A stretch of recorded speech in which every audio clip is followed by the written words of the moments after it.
الحمد لله رب العالمين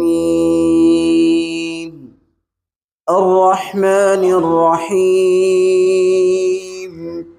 مالك يوم الدين إياك نعبد وإياك نستعين اهدنا الصراط المستقيم صراط الذين أنعمت عليهم غير المغضوب عليهم ولا الضالين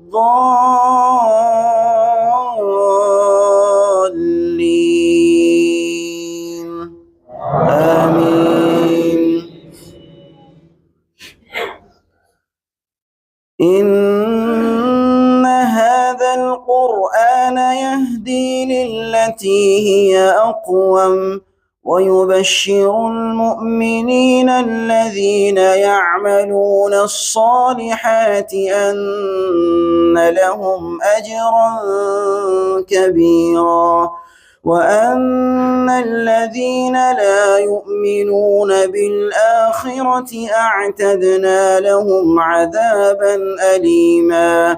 ويدعو الإنسان بالشر دعاءه بالخير وكان الإنسان عجولا. وجعلنا الليل والنهار آيتين فمحونا آية الليل وجعلنا آية النهار مبصرة لتبتغوا فضلا من ربكم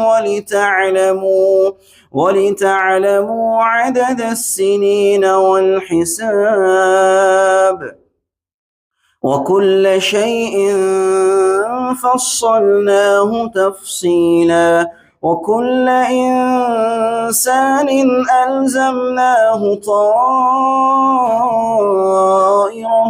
في عنقه ونخرج له يوم القيامة كتابا يلقاه منشورا. اقرأ كتابك كفى بنفسك اليوم عليك حسيبا.